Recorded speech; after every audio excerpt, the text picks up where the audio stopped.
Recording in progress.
Hello, good morning everyone.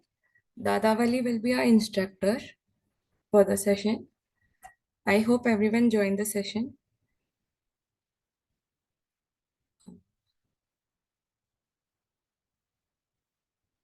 Hello, am I audible? Yes.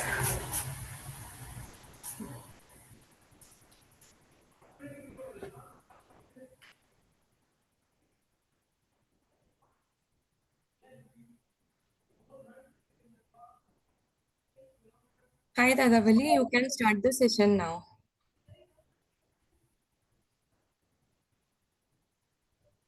All right, hello. Thank you. So just let me turn on the video as well. Hello, guys. Good morning.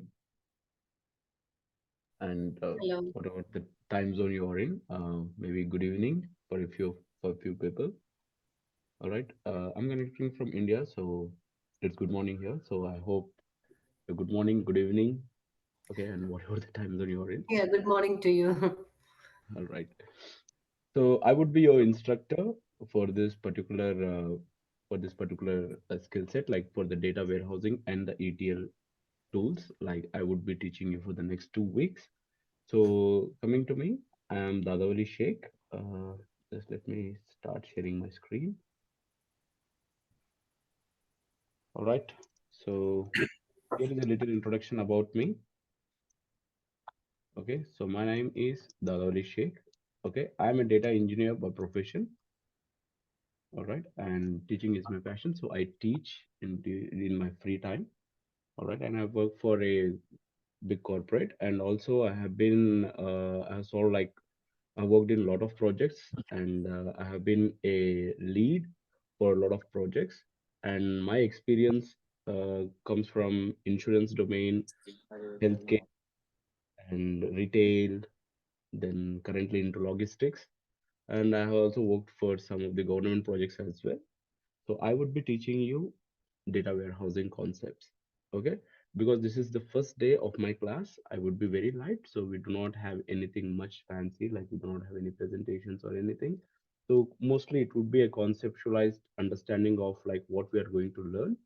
All right, so we will try to understand like what we know so far and what we are going to learn. So we will keep this particular session very light, and then as we go on we jump into some basic concepts to some advanced concepts, and in the meanwhile we will be working with multiple tools.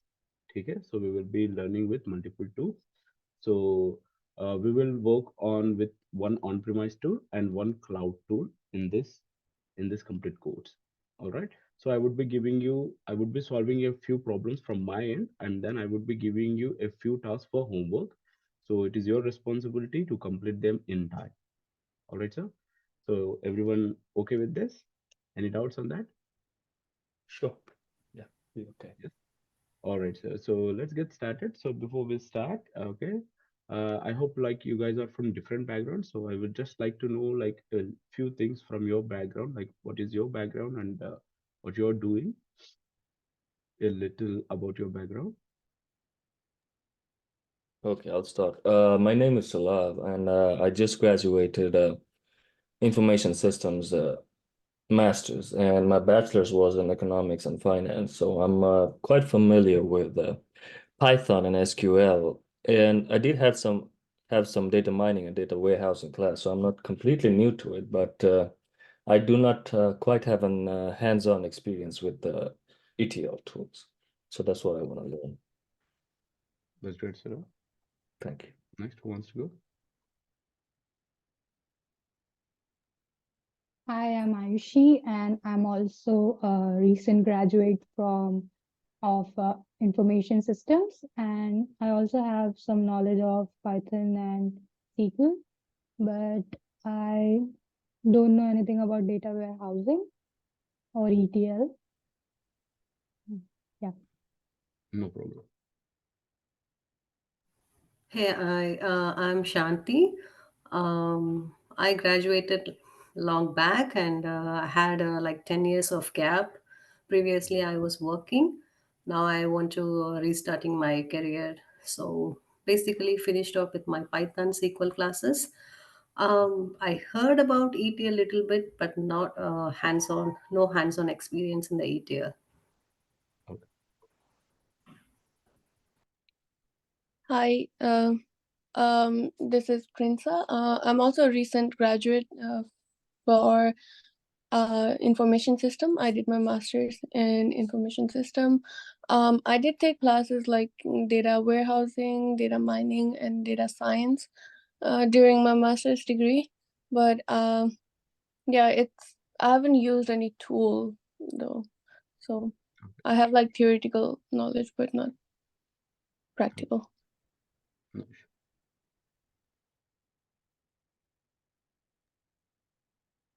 Hi, this is Baisakhi, and recently I've graduated with an MBA in Business Analytics, and I have done my undergrad in Computer Science and Engineering, and after that I have worked for a few companies as a software developer. So I have good understanding about how the ETL processes work, and I've used a couple of tools as well.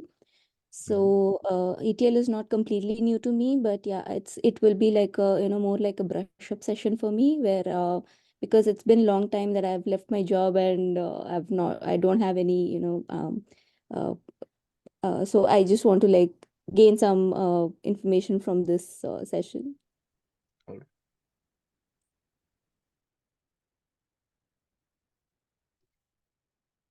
Shanti. Hello, sir. Um, This is Sai. Yeah, Okay. sorry, sir.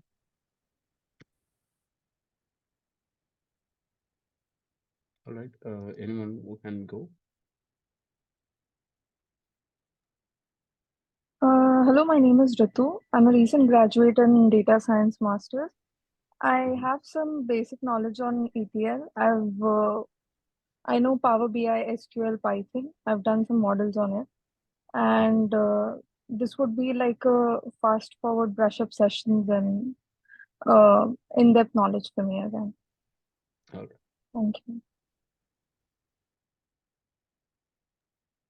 Hi, this is Sai Prahalad, and I'm currently doing my master's in data science. This is my fifth trimester going on, and have intermediate knowledge on Python, SQL, and I'm new to learn ETL. Okay. Thank you. Hope we have covered almost everyone. Right. So I see like most of us are like from undergrad or masters, like still in the education phase and like going towards the career. All right. So we will start with very basic understanding some from what is data, and then we will slowly start moving towards ETL. Okay, today's session will be morely focused on discussion. So we would be just discussing. So there will be some questions from my end, and you should tell me like what you know about it, and then I would give my explanation on that. All right. So in that way we will go. Okay. So let's keep this session very light. This session, let's not be more technical about it, but more conceptualized. We will be discussing like what is going on in the real world and how this things works, like what is the concepts of data warehouses and why ETL comes into this picture, and what is ELT also. We will look into that, and then we will be looking for like a few techniques on how to import data, and with that we will conclude today's session. Okay. All right, sir. So let's start. Okay. Can someone give me a brief idea about like what is data? What exactly is data and why it is so important like nowadays? A piece of information. Mm-hmm.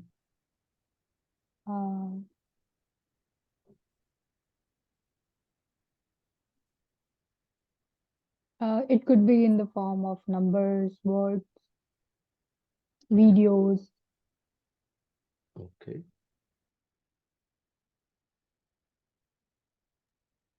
And it's usually stored in a database, and it can be used to make and support decision making. Okay, so data is used to make or support a decision. All right. Any other things?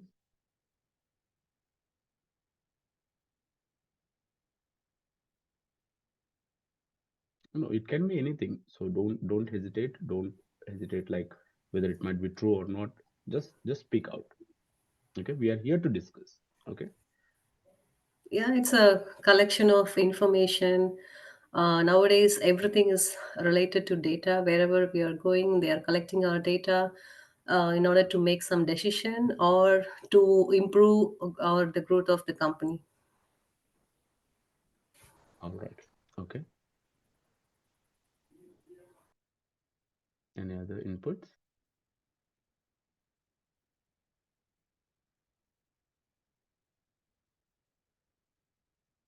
All right, sir. As few of our peers said, like, so data is a piece of information. Data is stored in databases, and data is used for making decisions. Now, whenever we say we are talking about data, so we are talking mainly about something meaningful, right? Something which has a meaning, something like which gives some information about anything.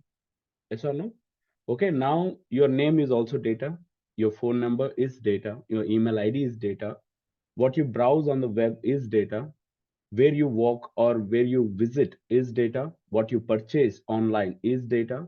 So everything is data. That means you are generating data every second. Yes or no? And this data is being captured by your devices. Okay, the devices that are there around you, not only like devices. So the data can be captured in any form. The data can be captured in any form, and the data can be collected. So the data is collected every time. Now, because now we are in this world of smartphones, so most of our data is collected by our this tiny devices. Yes or no? These tiny devices that are there in our hand, so collects lot of information about us, where we stay, where we move, what we purchase, what we see on the internet, everything is collected. Now, after collecting this, again, this data is used to do what, sir? They collect this data. So what is the purpose of collecting this data? What they do after collecting this data? What they do? They gain valuable insights from it, so it helps you make decisions for profits, Okay. growth, etc.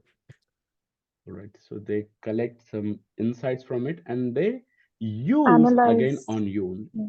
Sorry, Ritu. Analyze the data. So, Okay. They analyze the data, right? They analyze the data, and after that, they use the data against you again. Yes or no? For example, if you just go into Amazon or Flipkart, and you search for a particular product, maybe you are searching for an iPhone. All right. And all of a sudden, you go to a Google web page on your smartphone. Suddenly, you start seeing ads about all the stores that are selling iPhones. Yes or no? We have seen this. That means whatever the data that are being collected, again, they are using it to show you ads, and they are generating some sort of ad revenue. Yes or no? Hello? Yeah. So Yeah. the data is, sorry. Yes. Yes. So whatever we are collecting, so whatever the data that is being collected, again, it is used to generate revenue from us. So now most of the businesses, mainly, what is a business? Whenever we talk about a business, we are talking about a problem statement. Whenever we are talking about a business, we are talking about some problem statements. And as fellow developers or programmers or ETL developers, data engineers, data scientists, what we are doing in this current world is we are trying to solve the problems of this big corporates. Yes or no? So why we are learning these new skills, why we are upskilling ourselves, why we are learning all these concepts, new tools, all these things? Why? Because we are solving problems. We don't learn tools to just write some code. We write code or we do a certain activity to solve a particular problem.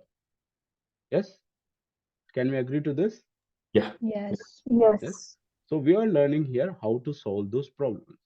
All right. And the best way you can solve a problem, the best developer you are. Yes or no? So here we are trying to solve the problems of these big companies, and we are getting hired from these big companies, and we are trying to solve their problem. All right. So this is about on a very rough terrain, like what is about data on a very top level. This is what about data is. All right, sir. Now, whenever we say data, we store data in databases. Yes or no? We store data in a database. Now, sir, here is a question. Now, if the data is stored in a database, why do we need a data warehouse? Why do we need a data warehouse? And now you guys have to tell me what is the difference between a database and a data warehouse. Database, it's usually is a storage device where all forms of data, structured, unstructured, are stored, and they might not be formatted correctly. And data warehouse is a form of database, but it usually stores structured data in a cubical form and is used for business intelligence purposes. That's too textbook. All right, no problem. But yeah, some of the facts are true here. All right. So any other thing? Let's keep it very light. Let's keep it very. Let's not get too bookish here. Okay. Let's understand like in reality what it is actually.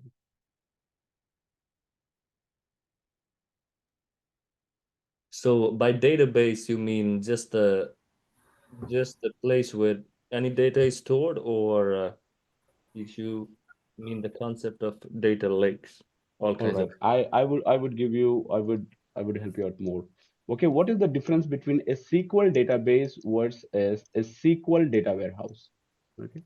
Now more clearly, because when I say database, you might go into unstructured data as well. So I'm just shrinking that now.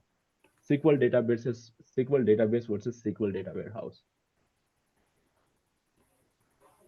So database, it's usually more for storing data, and data warehouse, it's optimized for faster processing time, I guess.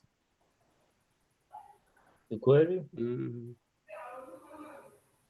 not not exactly, but coming a little closer and then again going away. You seem to come closer, but you're just going away. Okay. Yes, Santi. As for my knowledge, I could say database. We can, have a raw data also in the database.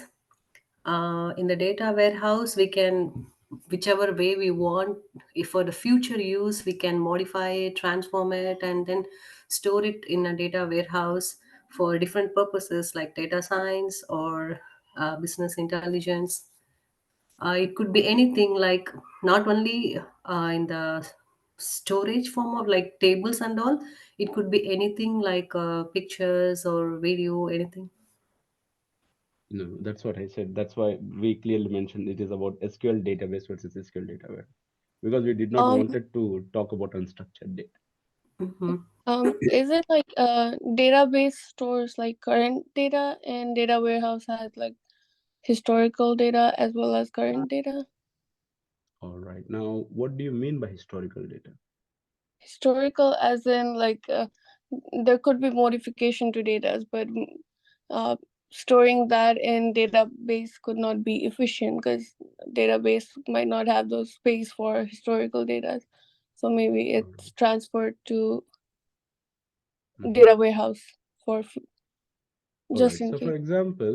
for example, now let's assume that you have a bank account. All right. Or let's Mhm. assume that you are having an Amazon account. Okay. So you for shopping. All right. You go, you purchase something. Now, whatever you do, okay, you go, you select a product, you purchase that product. All right. You purchase that product. Now, where do you think this all operation is going on? Is it going on in your SQL database or is it going on in your SQL data warehouse? Database.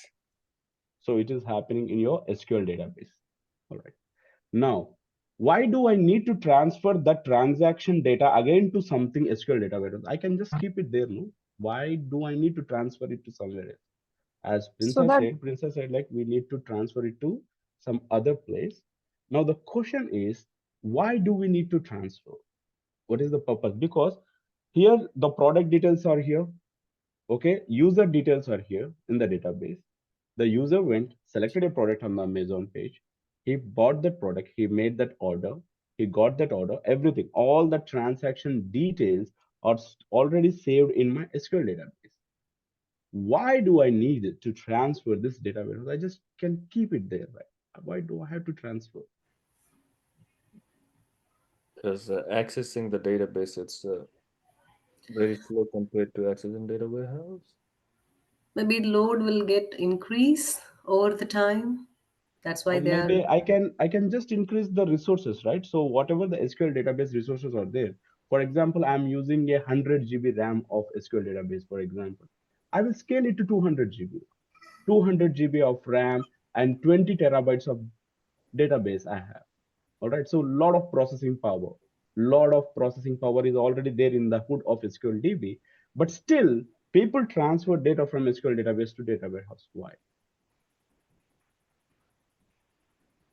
For analytical processing, rather than, so once the transactions are done in the database, it is Mhm, pushed into the warehouse, so that, mhm. all different type of teams or uh, whoever is trying to access that particular data can get direct access to the data warehouse and not the database. Then why can't I just create a replica server for this? Okay, so there is something called as replica server. That means I can just create a copy of it. I don't have to create a new data warehouse. I just can create a copy of it and can give access to all the data analytics people, Power BI or Tableau people, access to this and say like start analyzing it. Whatever the transaction happens here, automatically that gets reflected here also. Then But still why I need a warehouse? in database, chances are there that, somebody might delete or insert a record or update it. But Okay. yes. Yeah, data warehouse could be like a centralized location where everything else is transferred and you can access data warehouse but not change anything in the DB. Yeah, so it's basically like for analytical processing that the data warehouse is being used. Okay. All right. So now we are getting closer. Yes, but still, even if I change anything in my database, even there is an audit for it, I will maintain historical data directly in the database itself. Why do I need a data warehouse? Now people are saying like analytical processing. All right. We'll Uh, come to that part in a bit. okay. Yes, Sula. Um, I isn't it aggregated data as a transfer to data warehouse? Aggregated data. Can you tell more about it? What do you mean by an aggregated data? For it is like a cube, so like I don't know how to explain it, but for analytical purpose, so that it's easier to extract.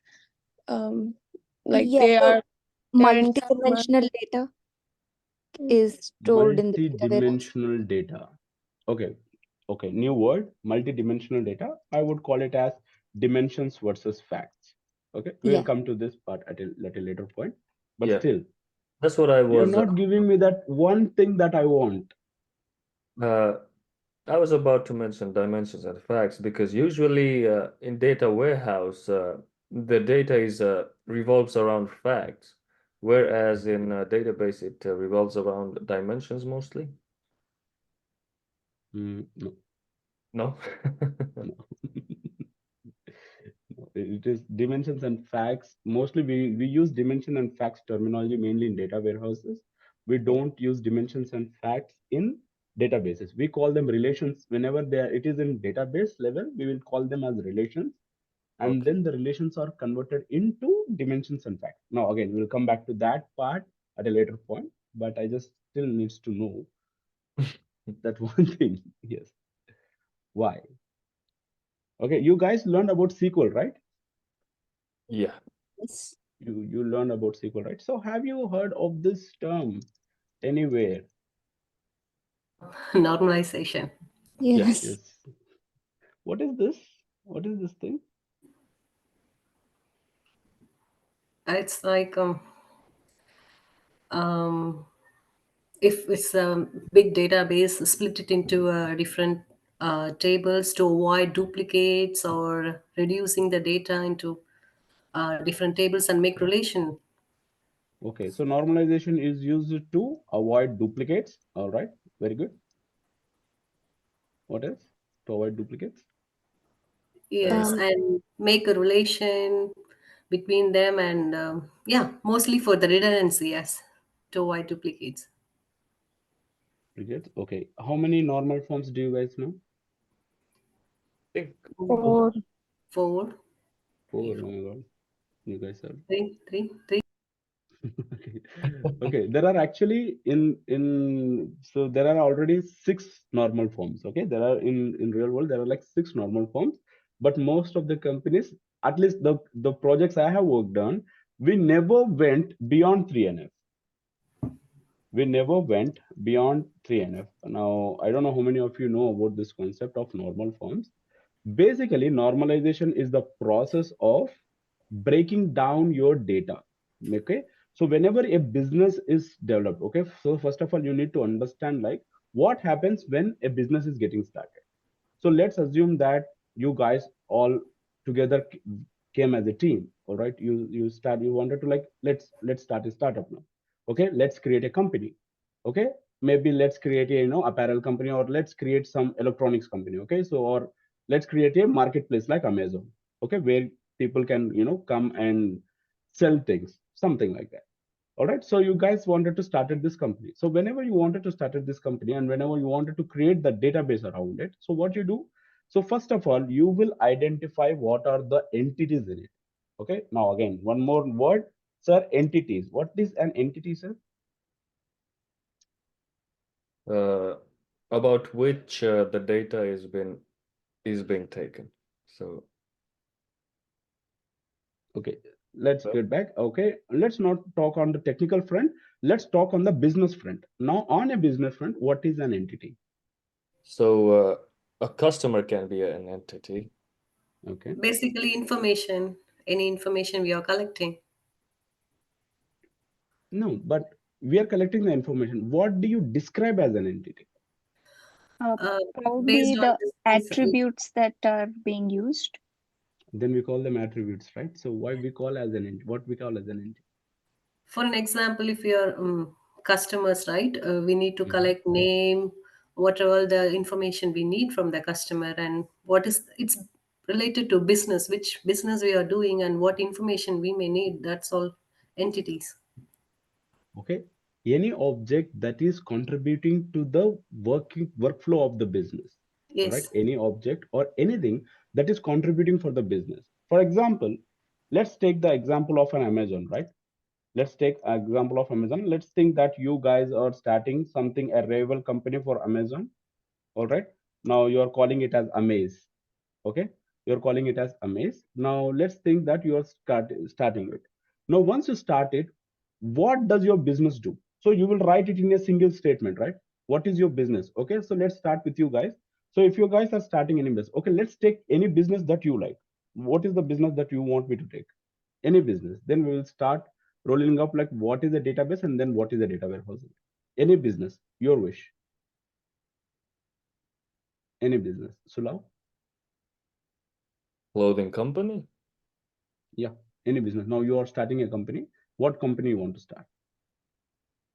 An apparel company, clothing company. Clothing company. All right. All right. So you are going to sell them, right? Yeah. You're going to sell them or you're going to manufacture them. Now again, there is a difference here. Just sell them. That's easier. You just sell them. So, all right. Now let's think that Sulav wants to start a company called as, okay, Sulav Cart. All right. He wanted to start this company called as Sulav Cart, and this mainly deals with, or we can say Sulav Fashions. So this mainly deals only with selling of these things. Okay, Sulav, now tell me what is your business about? Just give me one line about it. What it does. We sell clothes that's fast fashion clothes. Fast So fashion. fast fashion. I think that's popular now. I'm not too sure, but All right. At least a old guy like me should understand about that. it's I think fast fashion is cheap and fashionable clothes that aren't supposed to be worn forever. So Okay. Okay. Fast fashion clothes. All right. Whatever you call it. Okay. Now you tell me what happens in your website or what happens in your app. okay, so customer they browse through the website and choose a cloth they want to buy, and they They click on the clothes they like to buy. Yeah. And can choose. The clothes they want to buy. Okay. Mm-hmm. Okay. And then what happens after? Add it to Yeah. the cart and then And they just click on the clothes and select the size and go to the shopping cart and buy with their credit card or debit Select card. the size, add to cart. Add to cart, yeah. Mm-hmm. And yeah, and submit. I mean, put your Save. credit card information. Yeah, that's Okay. and then will you deliver? Right? address. Okay. Yeah. Yeah. Oh, you want me to? Yeah, we are gonna deliver. Yeah. Yeah, deliver, right? Okay. So to deliver, what you need? Vehicles Customer details. or customer details. Yeah. Okay. Collect customer information. Mm-hmm. Okay. And Payment. yeah, payment. Oh, I mean, we covered already. Okay. Hmm. Okay. Customer information. That's pretty much it, I guess. And if they want, if You you don't maintain an inventory, Sulao. How would I know that particular thing is in stock or not? We need to have the product details somewhere. okay, yeah. Mm-hmm. Whenever they selecting whenever they No, choose it, they'll see it, right? no, from Yes. our end, not from the customer side. From our end, Mm. we need a Okay. product information. Once they order, we need to update those products. So can I call it as inventory info? Yeah. Yeah. All right. Now, okay, let's stop it here. Okay, let's on a very high note. So this is what your business analysts do. So your business analyst, okay, let's assume that I'm a business analyst. I go to Sulav and I ask like, what is your business requirement? So just Sulav tells me like this, a little bit. "No, I have this cloths here. Okay, I get it from lot of vendors. I keep it in my stock. I keep it in my warehouse. And from there, there is a product page. So people can come, they can select what they want to buy. They select the size, they select the color they want, and they add it to cart. They keep on it, they put in their credit card information, and they will give their address, and they will deliver it to them.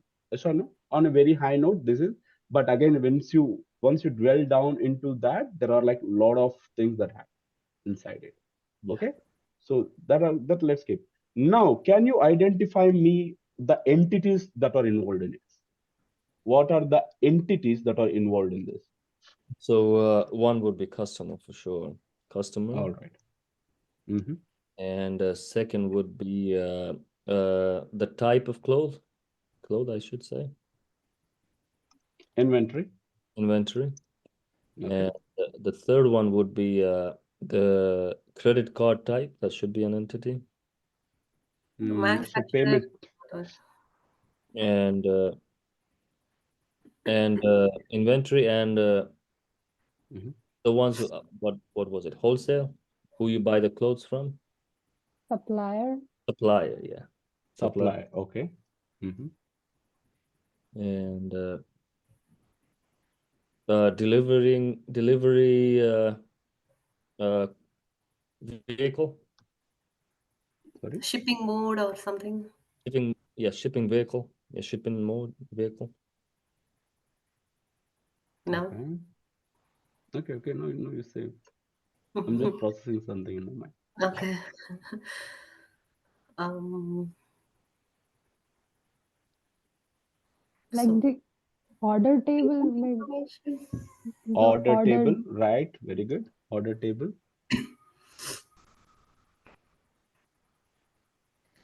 All right. Okay. So when you take customer information, you need the customer address as well, right? Yeah. Okay. Even that's an entity. Okay. Inventory. So you are maintaining inventory. So there can be inventory details as well, right? So one product, okay, for example, one product is there. For example, so for example, you're selling shorts, okay? You're selling shorts. Now the shorts can be of different sizes, different colors, right? So you will just maintain something like shorts in inventory, and in the inventory detail, you will maintain like what is the color, okay, what is the size of it. So you will maintain all those things in your inventory detail. All right, understood why we have an inventory detail. Now you have a supplier. So do you need an address for supplier? Will you keep an address of the supplier? I think it's Yes. good to keep it. Yeah. All right. So maybe supplier address as well. ठीक है, चलो. Order. All right. So now when you're doing order, so what does an order will have? So order will have who is the customer ID who bought it. Yes. Yeah. Okay. Inventory ID or whatever the product he has bought. Yes or no? Whatever the Yeah. product he has bought. Inventory ID. All right. Or I can say inventory detail ID. Yes. Now what is the amount? What is the total amount? Payable amount. Okay. Yeah. In this order only I can have payment mode column. Yes. I Yeah. can have the payment mode column. All right. So all this information is stored here. So with the help of customer ID, can I get the customer address? Yes. Yes. With the help of inventory detail ID, can I get the inventory what he has ordered for? Yeah. Yeah. Right. And I know what is the amount. So this I will get this information. I will populate it from inventory. Yeah. Payment mode. So you will have one more table here for payments. Right. Payment modes. So you will keep the payment mode ID, whether it is on cash on delivery, either he is taking on credit, or whether it is taking on debit, whatever the payment mode is, you will keep the payment mode ID here. But have you seen here, like you made orders also as an entity? Yeah. Customer, I can understand that's a physical entity, that's a physical human being or someone. That is a physical thing. Yes or no? Now, Yeah. if you're determining it as an entity, I can understand, okay, this is the main guy. All right. Supplier, again, a human being or a company which exists physically. So you are terming it as entity, totally fine. But what about order? Order is not any physical thing. Then why order is considered as an entity? Does that generates data also to the business, like you said? Yes, it constitutes for the business as well. So not only the physical things are called as entities, even the actions that you do. Now, order is an action, right? Order Yeah. is an action. Yes, order is an action. Even actions can be termed as entities. Even actions can be termed as entities. So whenever you are creating a database, first of all, you will identify what are the entities of that particular system. What are the main entities of that particular system? So there can be main entities and then there can be child entities. Yes or no? There can Yeah. be a main entity and then there can be a child entity, parent entity, child entity. All right. So if you see, order is an entity. Again, order is also an entity. So all these things constitute for an entity. Now, because you're doing these transactions on a very live thing, for example, it is live, the website is live, and everything is happening, live. Like every transaction is live. Every transaction is live. That means what? Now Shanti or Ayushi can come to Sulaus, this apparel clothing store. They can purchase something, and all these are transactions are happening in real time. All these transactions are happening in real time. They can buy, they can take it, they can someone might place a reverse order. They didn't like the product, they will send it back. So there is some problem, they will return that order, they will reorder it. Yes or no? All these actions are happening and the database is constantly updating. Yes or no? The database is constantly generating data. Lot of actions are being performed on the database at the same time. Concurrent actions are being performed. Now, what are these concurrent actions are being performed? The main concurrent actions being performed are CRUD operations. Data is created, data is being shown, data is getting updated, data is getting deleted on real time. Hello, Yeah. sir? Yeah. Right? These Yeah. things are happening, everything on the real time on the database, and the database is constantly updating.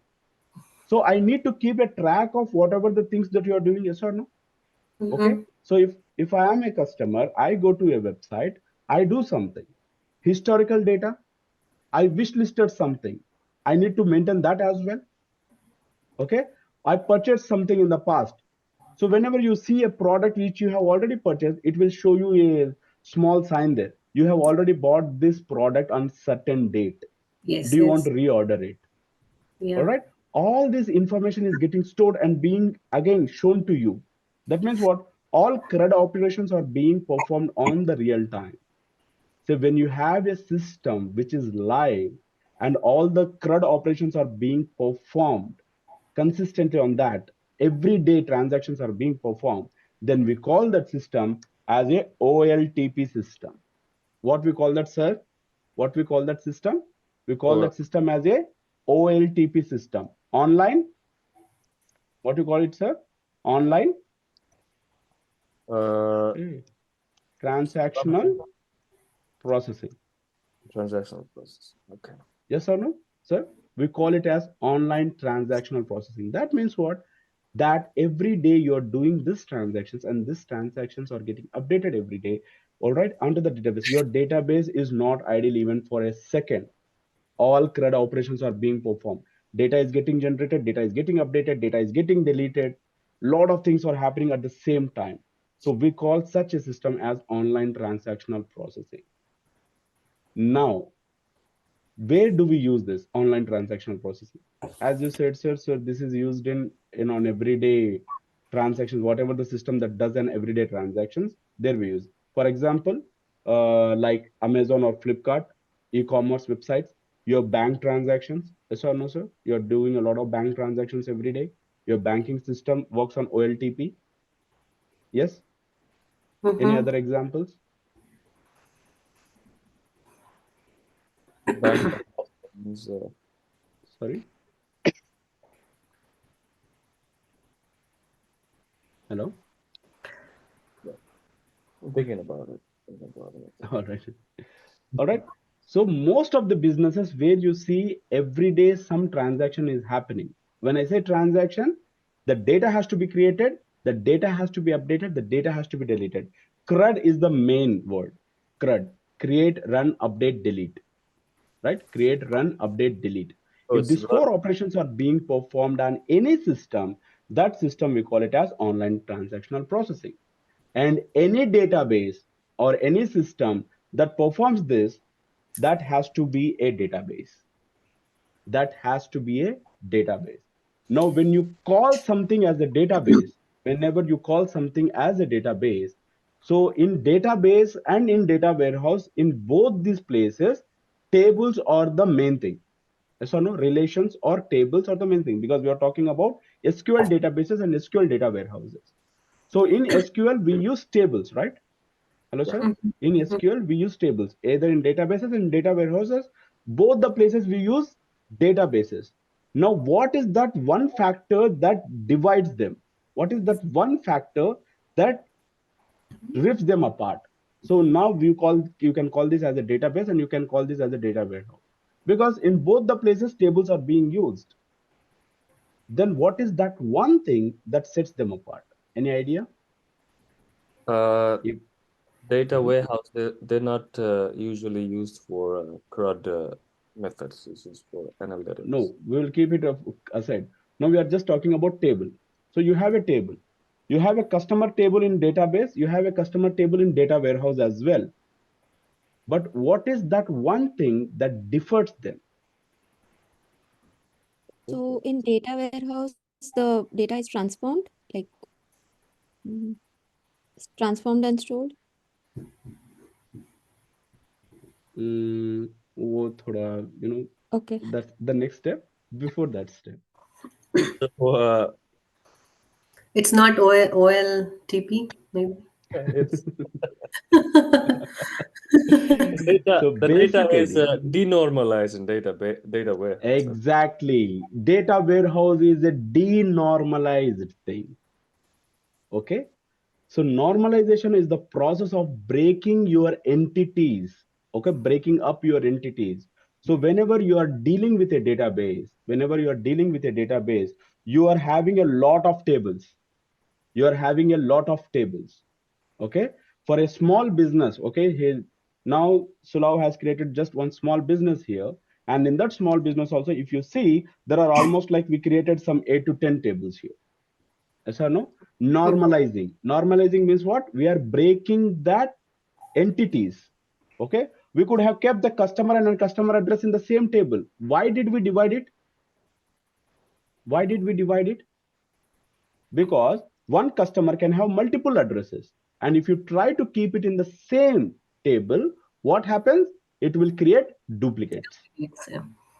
All right. And OLTP, in OLTP systems, having duplicates is a very dangerous thing. You cannot afford to have duplicates, and you cannot have something called as data anomalies. You cannot have something called as data anomalies. Now, what is a data anomaly? You're trying to update a record, but you are not able to update it. Okay, that's called as an update anomaly. That means what? For example, if I keep a customer and customer address in the same table, okay, let's think that, okay, Shanti has two addresses. One is in India and one is in another country. Okay, whenever she is in India, she is ordering something. Whenever she is in another country, she is ordering there. Yes or no? So if I keep Shanti's address in one table, then I will have two records of Shanti. Yes or no? Yeah. I will have two addresses of Shanti. Now, if I have to update one particular address, how would I update it? You cannot update it directly. So it would be a tedious task for you. So you are always in ambiguity, which record to update. You're always in ambiguity, which record to update. You want to delete one record of Shanti. You wrote delete from customer, where customer name equal to Shanti. All right. 3 records of Shanti were there, 3 got deleted. Yes, yes. But there was to be only one has to be deleted. But you deleted all the 3. Okay. Creating deletion anomaly. All right. So what you do in OLTPs is mainly you break the system. You not break the system. I mean, you will break those entities. You will create multiple entities so that you can perform this CRUD operations without any problem. So that you can perform these operations without any problem. All right. So that is why the data is always normalized in databases. What is that, sir? The data is normalized. Data is normalized in databases. So whenever you see, the data is normalized. Why? It is easy to perform CRUD operations. All right. Now, what Sulav wants to do is, Sulav's business is like booming. Okay. From the last 3 years, he has done $1 billion revenue. All right. Now Sulav is on the, on the top of the hill, he's like king.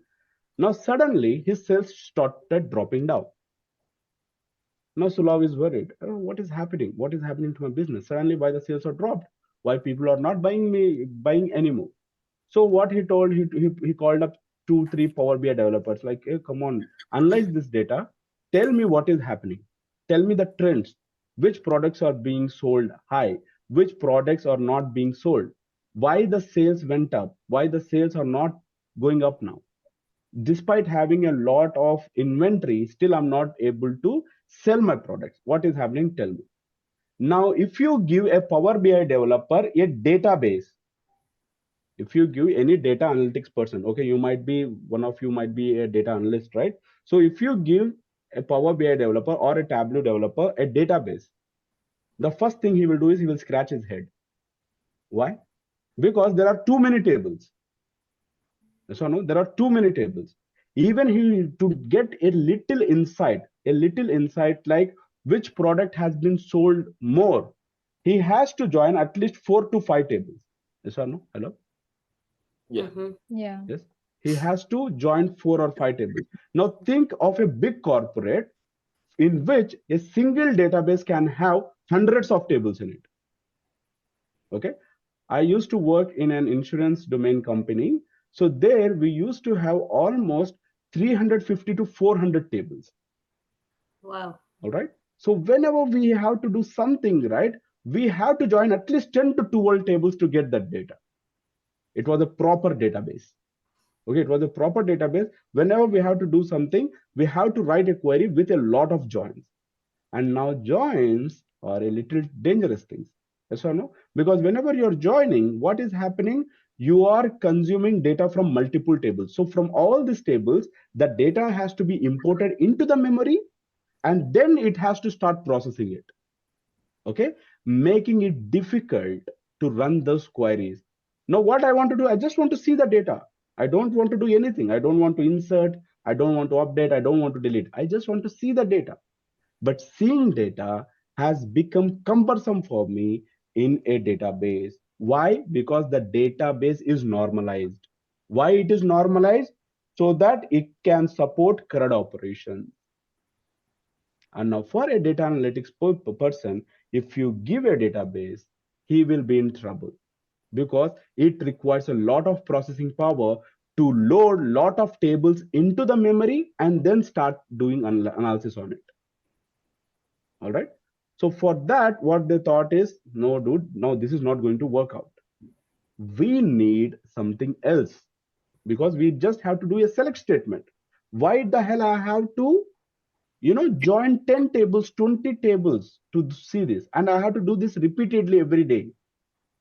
Why should I consume so much power for doing the same operation, and that to select operation? So they thought, right, let's create a separate thing, okay, which is just used to write select statements, okay, on a very high level, just to write select statements. Let's create something else. So then, after the databases were growing in popularity, they thought there is a problem here because the data is being collected from multiple sources and maintaining them or analyzing them was very difficult. So what they thought is, let's not do like this. Okay. So what we have to do is, let's create something which can bring data from different databases. Now, when I say different databases, what do you mean by that? Okay, in real-time projects, what do we mean by that? So whenever a business is started, that business is geographically diversified. Yes or no? Hello? Yeah. Amazon is in UK, Amazon is in US, Amazon is in India, Amazon is in China also, right? Everywhere it is. Now it is geographically divided. Now, if you take a big country like US, for example, now again, it has a lot of states in it. Yes or no? Now just imagine that how much data is getting generated in each state. Can it be possible with a single database to hold this many transactions? No. With a single database, can you do this many transactions on an everyday? No. You cannot do that. So what you do, you divide that into different. So for each state, you will keep a group of databases there. Same structure, same schema, same table structure. Everywhere it is the same. All right. Everywhere it is the same. So you are keeping data in all those databases. But if you want to analyze the whole US scenario of Amazon sales, what you have to do, you have to collect data from all these different regions. You have to collect data from all these different regions into a single location so that you can analyze the data. Yes or no? Hello? Yeah. Sir, everyone understanding this? Yes. Yes. For example, if there is a big country, so you have different databases located at different states. Yes or no? So we have at different locations. We have this. All right. So let's take that. Let's take country wise. Okay. There is US. There is UK. All right. Let's assume that there is India. All right. Let's assume that there is China as well. All right. China. Now, if Amazon wants to analyze, all the data, how the sales are going on worldwide, how the sales are going on, which product in which country is being sold, what is the main product that is generating them revenue, what they have to do. Now they cannot query directly on these 4 databases together. Okay, they really need a supercomputer to do that. So in return, what they do is they create a data warehouse. They create a very big data warehouse. Now, from all these databases, the data is collected. From all these databases, the data is collected and stored here. Now, here in data warehouse, what you will do? You will do one simple thing. You will just write select statements. Okay, you will just write select statement. You don't need to do anything. You just want to analyze the data. What is happening? Okay, How many customers are there worldwide? How many customers are there in India? How many customers are there in UK? What is the total aggregate, what is the total revenue generated in January in India, in UK, in US, in China? Yes or no? What is the year-on-year growth? What is year-to-date growth? All these things you want to analyze. So once you want to analyze that, now you will collect this data and you will keep it here. Now, when you are collecting this data, is it important that the data warehouse should have the same schema as the schemas used in all these geographical areas? Is it required? Hello, sir, understood? Not Understood the really. question? All right. All right. So Bablu says like, we don't really require that. So that means what? We don't need the same schema that you are using here. Sir, again, schema is something like whatever the tables that you are using, okay? Your database design, whatever the database design you are using in all of your databases, it is not mandatory that you should have the same design in your data warehouse. Because now this is a transactional database. All these are transactional databases. These transactional databases should be normalized, but a data warehouse has denormalized structure. What it has, sir? It has a denormalized structure. Hello. So now I don't need two tables to have customer information. I will have customer and customer address information in only one single table. I don't need inventory and inventory title to have like in multiple tables. I can have them in only one table. Supplier and supplier addresses also I need in only one table. That means what? Now you are shrinking your tables. Yes or no? Earlier, you are dividing your tables. Normalization is the process of dividing your data into multiple tables. In denormalization, now you start combining them, making it as a single table or fewer tables. Now I won't say single table, into fewer tables. Understood, sir? Hello, everyone? Yeah. Yes? Makes sense? If you guys did not understand, you can just raise your hand, ask that question, or tell me to repeat it again. So I will try to, explain the same concept with a different example. All right? Everyone clear on this? Yeah. For example, okay, if customer and customer address they're collected in the same table, so a customer with two separate addresses, will they have two different rows, or the address will be in the same row but separated with a comma or something? Now that completely depends upon your data warehouse, the person who designs the data warehouse.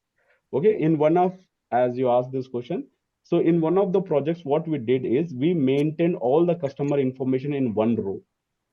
For example, if I am DV Dadavali, so if I have two addresses, so they in the system I can tell that how many addresses I can keep. At a max, how many addresses I can keep.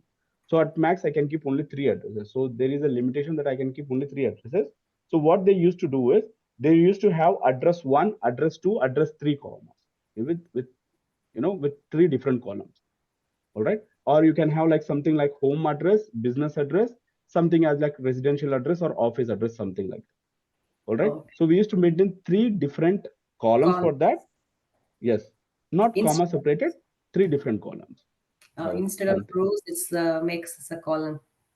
Yes. Instead of rows, we are making them into column. All right. That means what? All your row data is being concatenated and pushed into one single column. Okay. Yeah. All right. So this is also one sort of transformation we will do. This is also one transformation we'll do. It is not like, data warehouse is a very vast concept, sir. Again, let me clarify you on this. Data warehouse is a very vast concept, and there is no like one single technique we will use. Okay. Data engineering and data warehousing is a very vast concept, and it requires, it has different ways how you solve that problem. It completely depends upon the underlying business that you're solving. All right. And the architect, it is about the architect's decision how he wants to hold that data in the data warehouse. All right. It is not always like, but there are some best practices to do, some best practices, some rules to follow. Okay, we will discuss about them in the upcoming classes, like what are those few things that we need to keep in mind while designing data warehouses. All right. But on a very high level, so data warehouses have denormalized data. Data warehouses have denormalized data. So you will collect the data from all these databases into a single repository called as a data warehouse. Now your data warehouses are used for your analytics purposes. They are used for your analytical purposes. We also call them as OLAP, online analytical processing. Everyone clear till this part? Yeah. Yes. Good. So let me just clear this. Okay. All right, sir. So this is about the introduction of your data warehouses. All right. This is where like you have kept it here. Now, One question before yes, we proceed. yes. Mhm. Data warehouse can have duplicates if it right, because we are storing each customer and address. What if the customer ordered many times, right? If they have duplicates. Now the question is, what do you consider as a duplicate? Okay. Okay. Now, what do you consider as a duplicate? For example,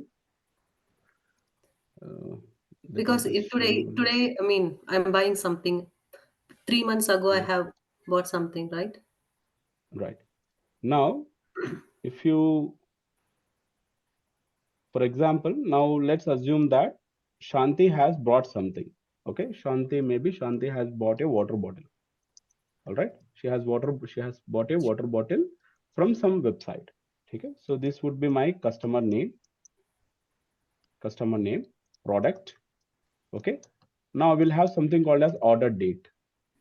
On which day I have bought this. Yes or no? Hello? Yeah. Okay. Now, for example, you have bought this on 6th of February. Okay. Shanti also bought the same bottle, same water bottle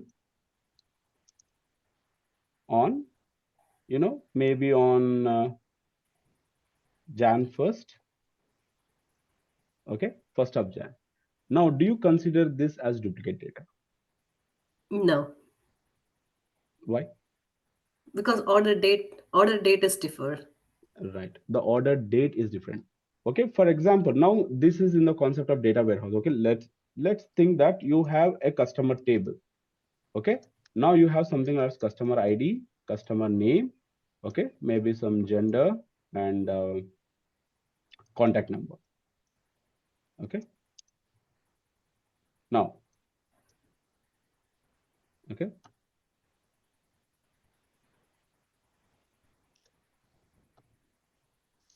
Now, is this duplicate data or is this good data?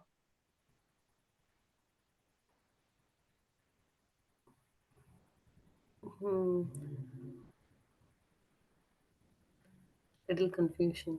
It's Ambiguous, right? yes. It is ambiguous because one of your main columns, which determine your row, is also getting duplicated. Yes.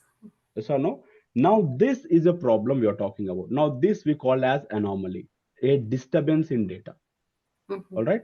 Now, if I want to update Shanti's record, I don't know which record to update because I need to have one identifier column, we call it as an identifier column. What is an identifier column, sir? Which identifies each row uniquely. Yeah, Which unique. identifies each row uniquely. What is the constraint that we will use for this? Primary key. Primary Correct. key. Exactly. We use a constraint called as primary key to identify that. Why? Because we don't want duplicates. Yes or Yeah. no? Now you understood that, okay, contact number is creating duplicate data. Contact number is creating duplicate data. So what you will do, you will create something called as contact info. Now in contact info, what you will do, you will have contact info ID. Okay, contact info ID, customer ID, contact number. Yeah. Yes or no? So from here, your record will be gone. This record will be gone and this column is gone. Yeah. All right. So you will have 1, 2, customer ID 1, customer ID 1. You have 9999 and 80. Yeah. Yes or no? Yeah. Now, do you consider this as a duplicate data? No. No. No, we don't consider this as duplicate data. But here, when I use it, the same thing, you call it as a duplicate data. Yes or no? Yeah. Okay. Now this process and this what we have done now is called as normalization. Yeah. Yeah. Right? Hello, sir. Yeah. Everyone understanding this? Sir, if you don't know about this concept, we can take some time. We can understand this concept and then we can go to the next concept. Okay. I'm assuming that you guys know about this. That's why I'm going a little faster. If Yes. if any of you think that, sir, we still like we need a little bit, brush up again, we can cover normalization and come back. No problem. Okay. समझना important है. We need to understand these things first. Hello. Yeah, I'm good now because I just want to know about the Mm-hmm. data warehouse concept where I Mm-hmm. have two details about me, right? Right. So yeah. So again, whenever you are loading data into your data warehouse, it doesn't mean that you are dumping everything into your data warehouse. Okay. Into data warehouse also, you will dump only the things which are used for your analytical purposes. Mm-hmm. Okay, it is not like you will dump each and every bit of your database into data warehouse. Okay, so whenever we have, so I was working for one of a reputed, retail companies. So there we had multiple analytical teams. So what they used to do is one data warehouse will have only certain set of data. For Mm-hmm. example, we used to have only sales data. Okay, we used to have only sales data of a particular region. So they Okay. created a data warehouse for to analyze the sales of a particular product in a particular geographical location.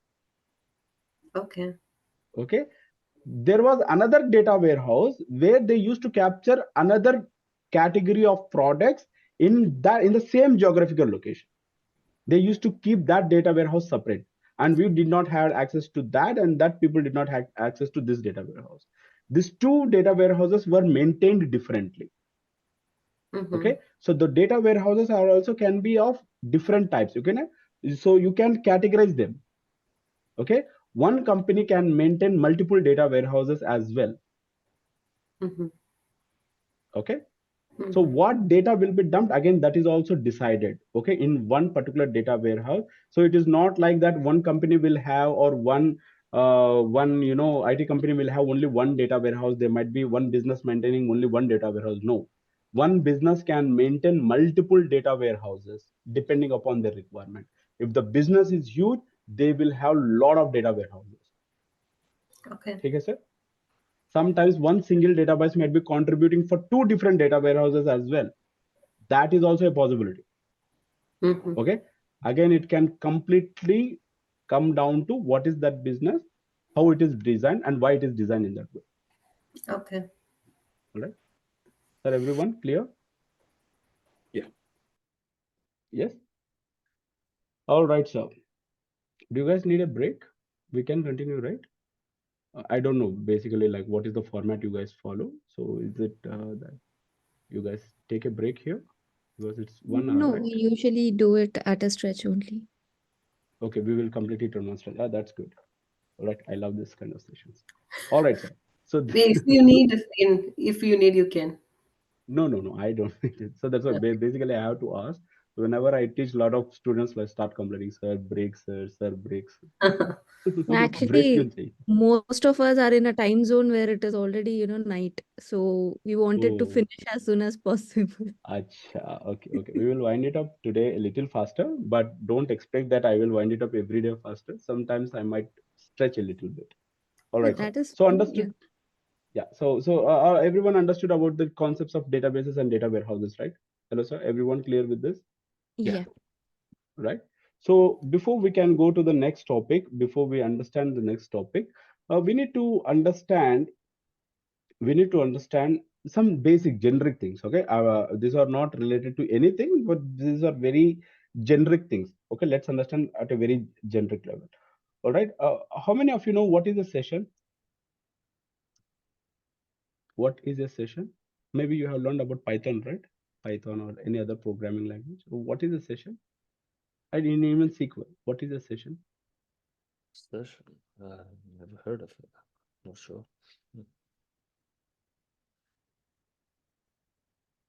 Or something like, have you heard of something like instance? Instance that's related to class or Mhm.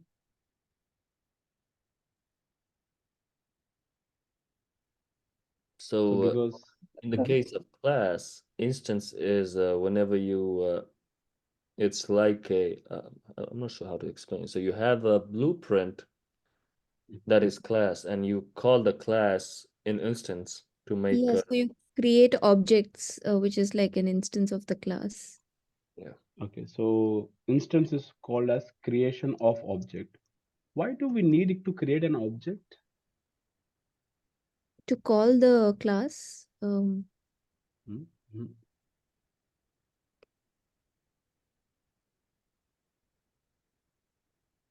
What exactly happens when you create an object? Normal computer sensor, not related to any programming language, precisely to say, it is a very generic concept. It is a very generic concept.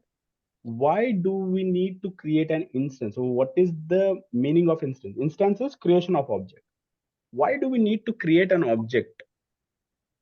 So object, it has some core components that that is used multiple times by instances.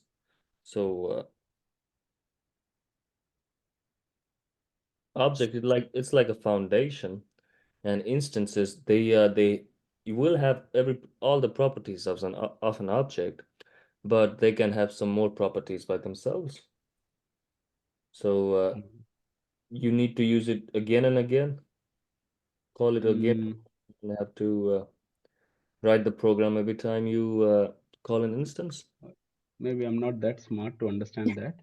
so so when we write a class and we define a particular function, we want it to execute, right? So for that, we have to initiate an object, like we have to create an object in order to call that particular class and run the function.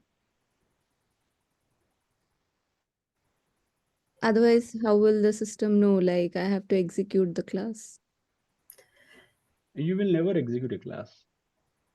Not the class, I mean, whatever the functionality we are defining within the class, like what the system has to do, like suppose adding two numbers or subtracting two numbers. No. Yeah. No, just asking. So this is a very generic concept, nothing to do with your ETL or data warehouses.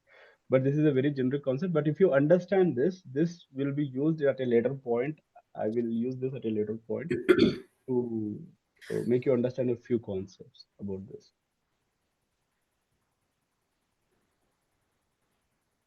All right, sir. Okay. What is memory, sir?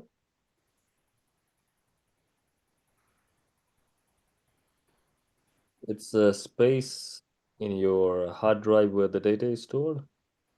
Okay. Okay. Now, how many types of memories you have in your computer? Shared memory. Primary and secondary. Okay. We have two types of memories, right? Primary memory and secondary memory, right? Now, tell me, sir, what is a primary memory and what is a secondary memory? These are very basic concepts, sir. Computer science, very basic concepts of computer science. You guys are from information technology, I suppose, like when you said IT, right? Information technology, right? You guys have the background of information technology, all right? So you have this basic concept, right? How memory management works, like primary memory, secondary memory. At least we know this, right? Okay, in layman terminology, like a person like me to understand, this is RAM, this is hard drive. Okay. Yes, primary memory is RAM and this is your hard drive, right? This is the memory, right? So in your computer, in your phone, so whenever you buy a phone, you see the specs of it, yes or no? You see the specs of it, right? So how much RAM it is there, how much storage space is there. Okay, RAM is primary memory, this is your secondary memory. All right, now what is the difference between them? So RAM, it's used to run a program.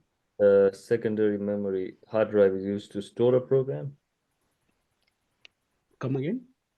So RAM is usually used to run a program, and Mhm. hard disk is usually used to store a program. Okay, Sulav says that RAM is used to run a program, and hard disk is used to store a program. Okay, why don't I run the program in the secondary memory itself? Why do I need a RAM? I think secondary memory, the access is slow in secondary. Secondary memory is slow compared to primary memory. Sir, Yeah. very generic concept, sir. Okay, so don't say, oh, sir is getting distracted, sir is going somewhere else. I'm not going anywhere else. I just wanted you to understand the internals of a system first before I can tell you about something, the later part. Okay, Okay. everyone, sir. So Sulav says that RAM is faster, hard disk is a slower one. All right. So why it is faster and why this is slower?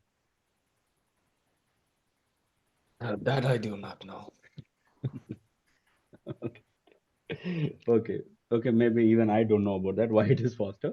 But most probably, whatever you do on your computer, whatever you do, whatever the program you run, whatever the query you run in your SQL editor or your SQL compiler, no matter whether you have used MySQL Workbench, SQL Server, whatever the tools you have used, even you have learned Python, you did some coding on SQL itself, whatever you do, you execute your program.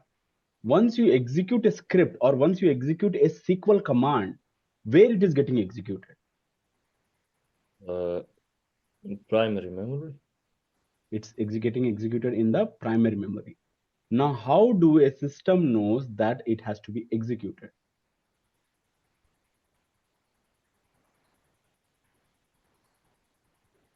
When we run a command, it knows what it's executed. Now, you worked on which compiler? You learned SQL on which compiler? I think VS Code. We downloaded SQLite in VS Code. Okay, you did it on SQLite, not on MySQL Workbench or SQL Server. No. All right. You did not use a dedicated tool for it. You just did it on SQLite, right? Yes. All right. So now let's see that. Now this is SQL Server, okay? And I want you guys to download and install any version of this in your system. Mostly 2019 or 2021 SQL Server. You have to download this, okay? So tomorrow when you're coming to the class, I want everyone have to have this, okay? Unless until you have a Mac.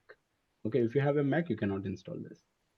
Okay, if you do not have a Mac, this can be installed on a Windows machine. Everyone has Windows or Mac? I have a Mac. I have Mac too. All right. Are all other people Windows? Yeah. Yeah, I have Yeah. it. Okay. So on Mac, it's not possible. Directly, it's not possible. So for you guys, you can do it on Azure Data Studio. Okay, there is something called as Azure Data Studio. Try to do it on that, or else I will show you on MySQL Workbench also. So you guys can do it on MySQL Workbench. The people who are with Mac, we will do it on MySQL Workbench, and the people who are with Windows, we will do it on SQL Server. All right. So I won't be covering any basics during these things. Okay, I will be directly jumping into the program, assuming that you already know SQL. All right, Okay. from tomorrow. Okay. So you have to prep before you come to class. So if I tell you to install this and come, you have to install that and come. Then I will show you two ways how to do it on SQL Server and how to do it on MySQL Workbench as well. Then when we are doing an on-premise tool, on-premise we are using again SSIS, which works only, unfortunately, it works only on Windows machine. All right. At this point of time, what the Mac people can do is they just can follow it, they just can see it, and or they can team up with another person in the class and they can start practicing it with them. All right. Once we move from on-premise to a cloud tool, then I will show you how you can do the same transformation on a cloud itself. Will this work? Is this Yeah. fair or so? No, sir. We need a generic thing so that everyone can practice. So I wanted to show you an on-premise and an on cloud tool, both tools I wanted to show. So most of the on-premise tools are on Windows. Okay, at least that I know of. All right. So cloud, no problem. If you have a browser, you can do it directly, no problem. All right. But for an on-premise tool, how many of you? Only 2 people are with Mac, right? So can you guys please team up with someone and can practice with that people? If it's that okay, Yeah, if sure. that's okay. I can do that. Yeah, not a problem Yeah. for me. Other person, I think I sure someone had that. I do have it. Bablu will also have Mac. Yes. Okay. Can you team up with some other person in the class? Okay. All right. So just for for 3-4 days maybe. Okay, just for 3-4 days. Then once we move into the cloud environment, then you don't need an on-premise tool. So first we will learn it on an on-premise tool. Then we will move to the cloud doing the same transformation. Okay. All right. We'll come back. Now coming back to the topic of instances, memory, and all this. Now why we are talking about this? Why we are talking about this? What is an instance? Now, sir, if you see, this is a SQL Server. Okay, this is a Microsoft proprietary. So this is used for doing SQL. Okay, this is mainly for creating SQL databases and SQL data warehouses. We use SQL Server. Okay, this is Microsoft proprietary. All right, now if you see this, now this is called as a session, or you can call it as a instance also. Okay, you can call this as an instance also. If you see this, you got a number here like 61. What is that? This 61 is an instance. It is an instance. Whatever the query I run here, okay, whatever the query I run here, okay,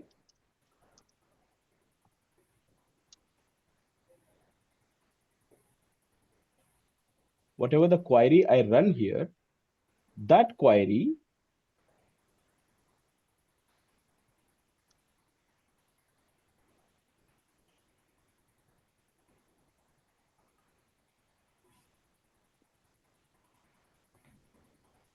now this query, whatever the query I have run, now here you got a result. Everything is getting executed in this instance. Now tell me, what is an instance? What is an instance? Some of you said like instance is the creation of an object. Yes? Hello? Sir, am I audible? So instance in this case is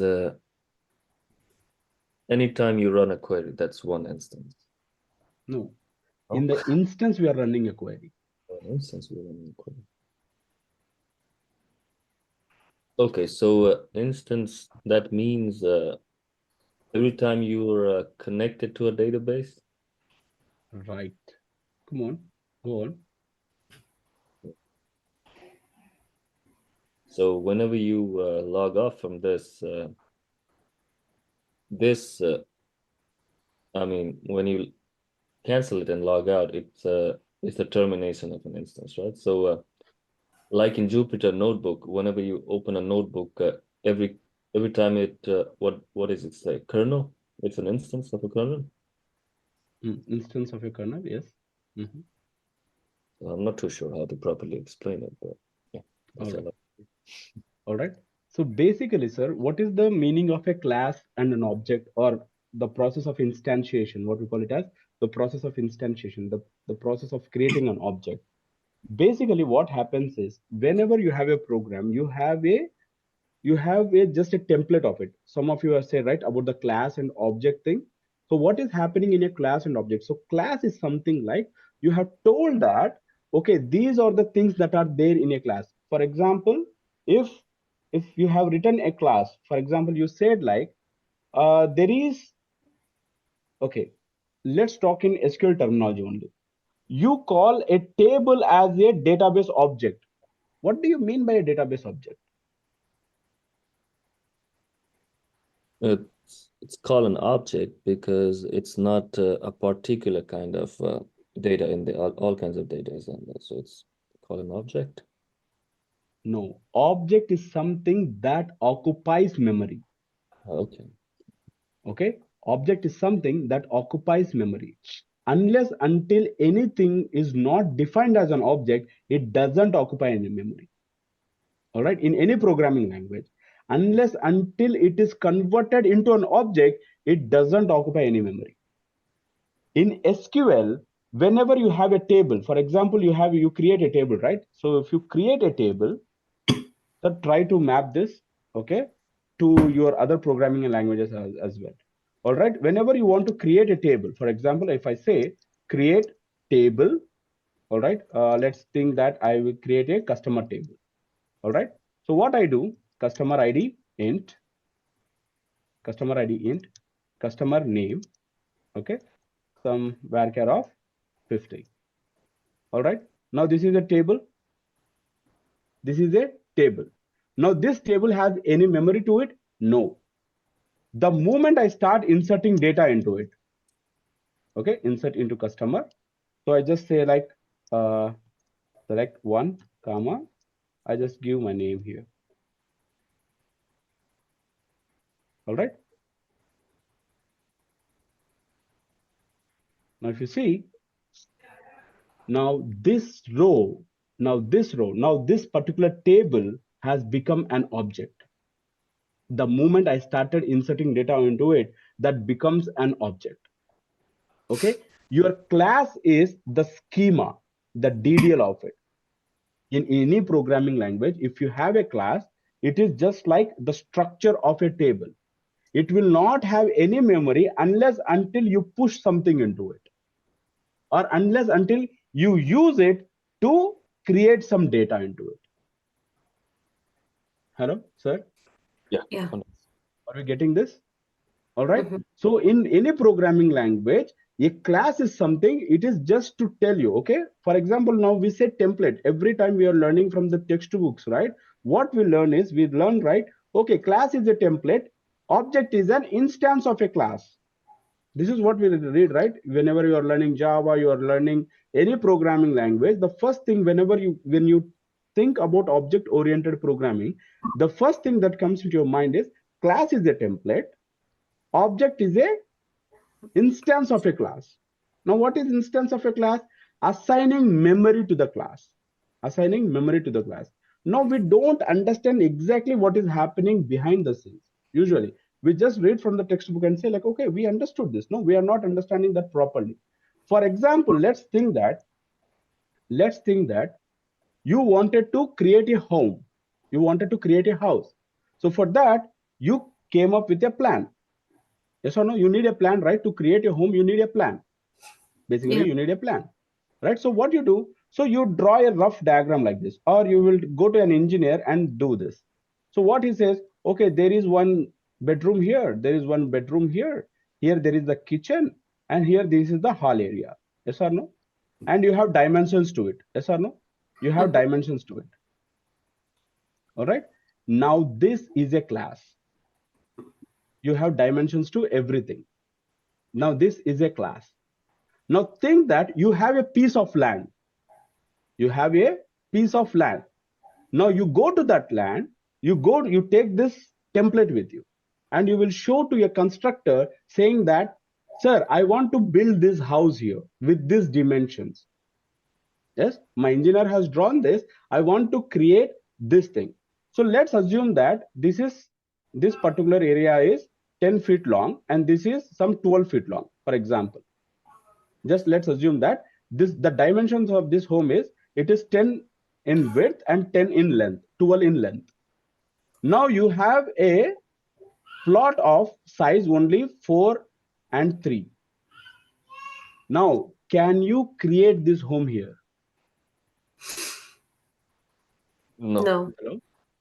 Now this is your land. Okay, this is your land. Now you have a plan, you have a paper, you have a plan. You went to a constructor and told that, sir, I want to create this home.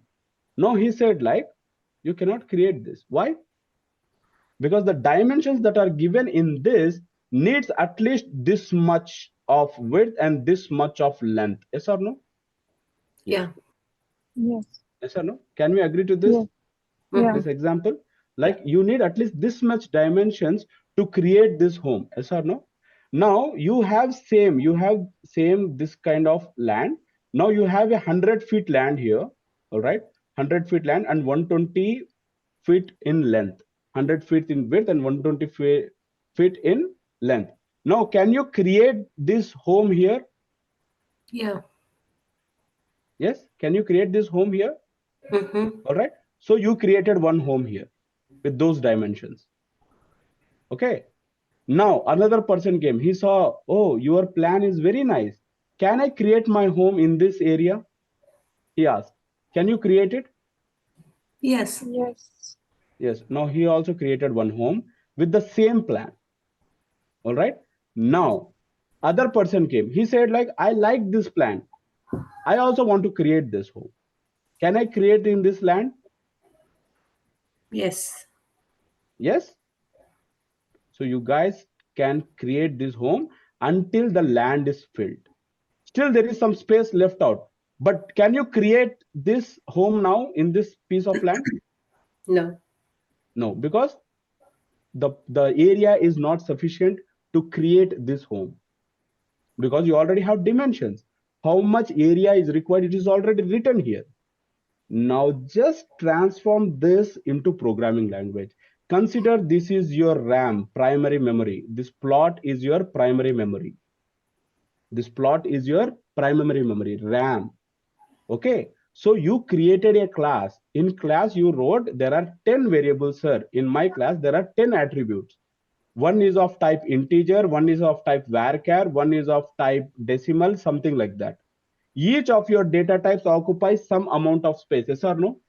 Like integer occupies 2 bytes of data, varchar occupies 1 byte of data, decimal occupies 4 bytes of data, yes or no? Yeah. Hello? Yeah. Yes. So you are telling the system that in order to create one record of this, you need at least this much memory. You are telling the system, you are already telling the system, in order to create one record or in order to run this program, you at least need this much of memory. Yes. So the moment you start writing a query or the moment you start loading a program like Python or Java, any program, the system takes the reference of class. Okay, to run this particular class, how much memory I need? So by seeing that class, it will analyze, okay, I need 4, 5, 6, 7 bytes of data. Is 7 bytes of data available in my RAM? Yes, then it will start allocating 7 bytes of data to your program. The moment you create it, this will become into reality. This template becomes into reality in your memory. That we call it as object. Sir, understood everyone? Yes. Yes. Yes. Now are we understanding this? What is happening? Class is telling you that how much memory is required to run that program. Okay, it is just telling you, giving you the information. Okay, this has 10 variables, this has this many methods in it. So at least you need 10 MB of RAM, 10 MB of space in your RAM to create this object. All right, so it is giving you that, it is giving you just the plan. Building the house is object. So the moment you run that program, what you are doing, you are assigning that much memory in your RAM. Now in this RAM, it gets executed. That Okay. we call it as instance. What we call it, sir? We call it as instance. Understood? Okay. Yeah. Very basic concept, instance. Now, this editor window, whatever it is opened here, now we call this as an instance. That means what? To open this editor window, now even your SQL compiler is a program, yes or no? Even your SQL compiler, whatever you are seeing, either you are using Visual Studio Code or whether you are using SQL Server or you are using MySQL Workbench, even it is a software. Yeah. Hello? Even it is a software. To run a query, it needs some memory. Okay. Yes. To run a query, it needs some memory. So the moment you create an instance, right, it occupies some amount of space on your RAM. And whatever the query you run, right, that query is run in that instance only, in that memory block only. Understood? Hello, sir? Yeah. In the same way, can 10 people access the same database at the same time? Can 10 people access the same database or database house at the same time? Yeah. Yeah. Right? That means what? I need to open 10 instances. Hello? Mm-hmm. That means I need to create 10 instances, each one for each one of you users. You guys, 10 people are there. I created a centralized database, or I created a centralized data warehouse. All right. You opened a connection. You connected from your system. That means what? I need to create an instance. That means what? I need to allocate some memory. For example, let's think that Sulav is there, right? Sulav is there. Sulav tried to connect it to my data warehouse. Now, whatever the operation Sulav has to do, my data warehouse house should be capable of creating that much memory location to perform his operations. Okay, let me just make sure. So that memory location, is it supposed to be created in the person who's querying the data or in the data warehouse? Yes.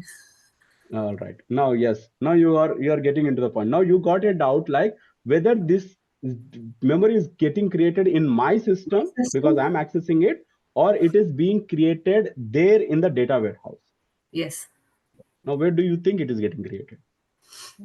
I think in my system, right? Because I'm the one querying it. Now, even your system has to create a memory to show that data. And because this is getting processed from another data warehouse, even to push the data into your system, even that needs some memory, right? Okay. Yeah, I think so. Yeah. Right? Because directly or no, you cannot fetch data. You run a query, there is a server in between.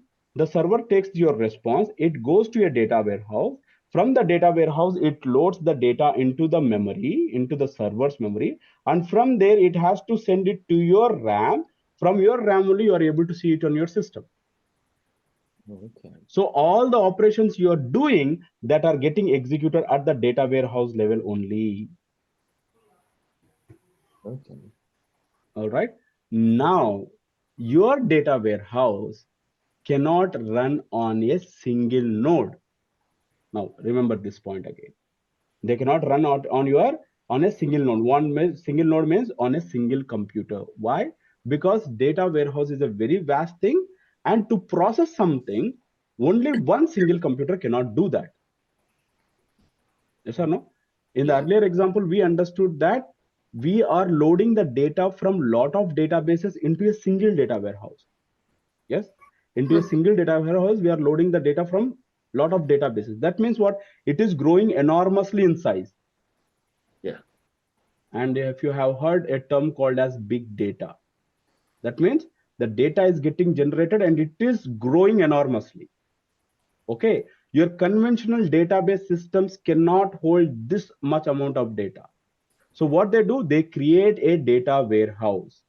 Now in a data warehouse, under the data warehouse, there are a lot of systems that will run this data warehouse. Understood? Now what these nodes will have, sir? What these systems will have? These systems, every system will have some RAM in it. All the systems will have what, sir? They will have a RAM and a processor in it.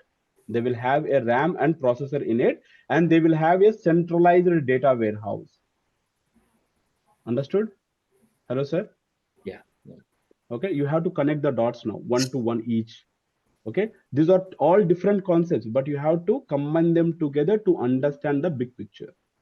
All right, all this data warehouse or this, they run on multiple nodes. What they do, sir, they run on multiple nodes. They don't run on a single node or a single system. Okay, so we call them as distributed systems. What we call them, sir? Distributed systems. If you Okay. have heard about, there was a subject in academics, I don't know whether you have or not. I used to have this when I was studying. So in distributed systems, what will happen is if you are trying to run a query, that query doesn't only run on one system, it runs on multiple systems. Okay. Yeah.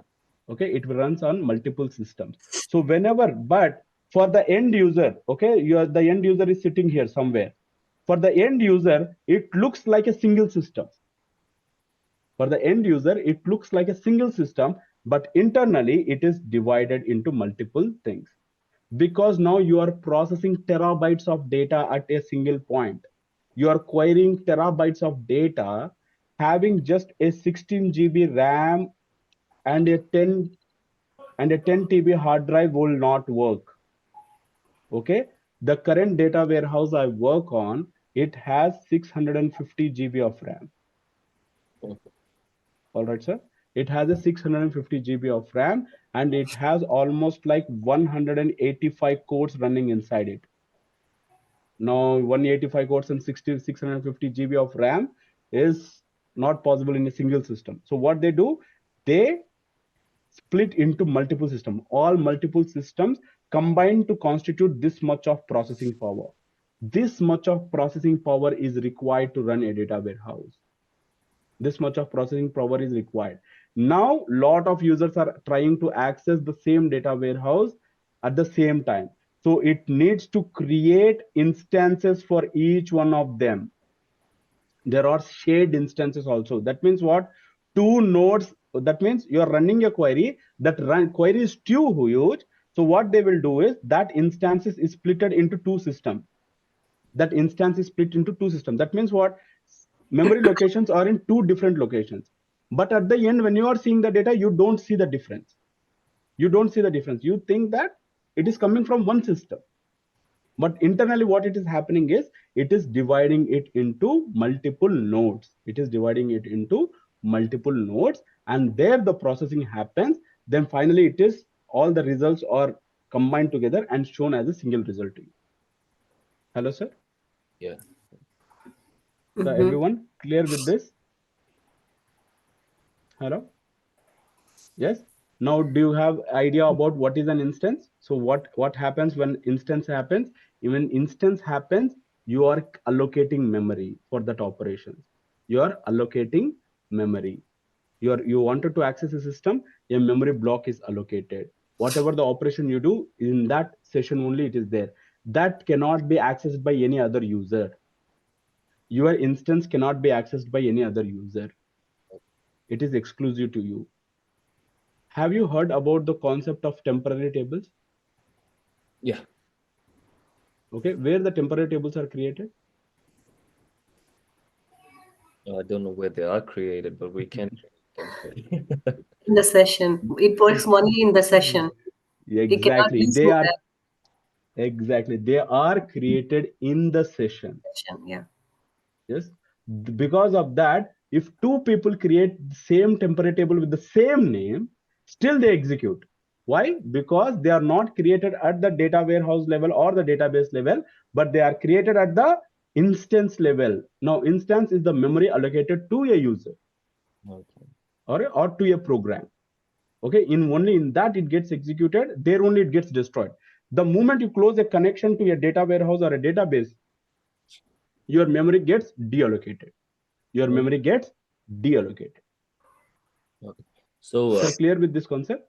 in a scenario, okay, if you, for example, your local laptop has around 12 GB of RAM, okay, Mhm. and you want to query something that requires, I don't know, 20 GB or something. So the DW uses two servers. That means you can still query something that requires more RAM than you have locally, because it runs the query in the server itself and only gives you the output.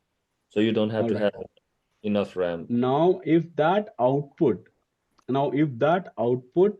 requires, at least say that, as you said, it requires 20 GB of processing power. Okay. Okay, but the end results requires 13 GB to show that output, for example. Okay. Okay, but your system has the capability of only 12 GB. Okay. What happens in this scenario? In that scenario, we cannot get the output because it cannot process it. It depends Right, on you what will kind of get you will get an error called as memory out of exception. Out of memory exception. You will get out of memory exception. Out of memory exception means what? You have a lot of data that you cannot handle. Then you will get this as error like out of memory exception. Okay. That means you are ran out of your memory. I cannot show you the data. Okay. That is why we never tell people to do select star and without where clause don't run a query. In data warehouse, we never tell people to run any query without a where clause. At least they have to use the limit statement, limit or offset statement, whatever you know, maybe limit or offset statements. Only with that we will tell them to run the queries. We never tell them to run queries, just do select star from where condition without where condition. Because the moment they do it, they completely hang their system, and also they sometimes they might beat up the server also if the server is not properly configured. All right. So these things happen. So never try to do select star. Why you should not do select star? Okay, sir. Now tell me, because we are just scratching the surface today, sir. What is star, sir? In a query, what is a star? Everything that's inside a selected table. Right? No. What do you mean by star? Every column. All columns. rows. Not rows. Star means? Rows, columns. Star means all columns. Yeah, columns. Star means all columns. Star means not all data. Remember this. Lot of people in interviews also, even some few experienced people also do the same mistake. The moment I say, what is the star? They say like all data, all columns. If you don't have a where condition, then it's all data. Understood, sir? Yes, if you don't have a where condition, then it's all data. But star means all columns. Even with All a columns where with data. Yeah. even with where Couldn't hear condition. you. Sorry, It's mute. it's mute. No. Hello. No, it's not. It's clear, right? Yeah. Yeah. So star means all columns. Even with a where condition, we never tell people to run a query with star. Why? Because in data warehouse, each table will have at least I have seen 80 columns. 80 columns. Because it is a data warehouse, the data is denormalized here. It will have a lot of columns in it.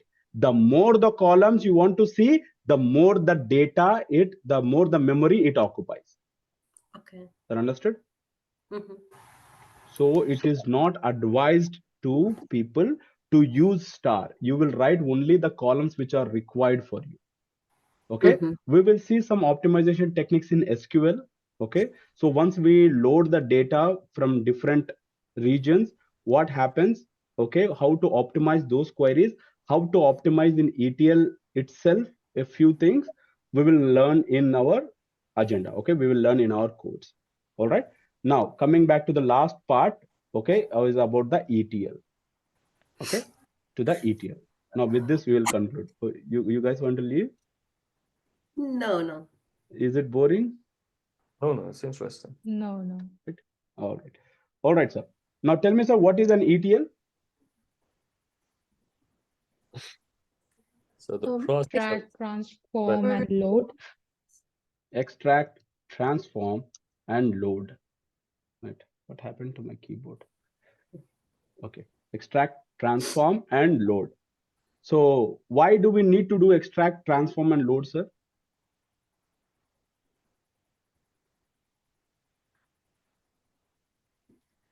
To have all the data in the same place in a proper format from different databases. Right. Because now we are getting data from different databases, we need a mechanism to extract data from all those databases. Okay, that is extract.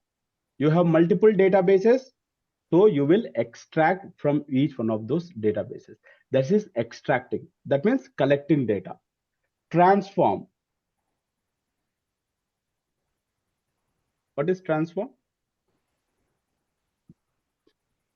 aggregating all the data in the same format. So No, preparing the data, or we can say, Applying the business logic to derive certain attributes, or maybe like typecasting, or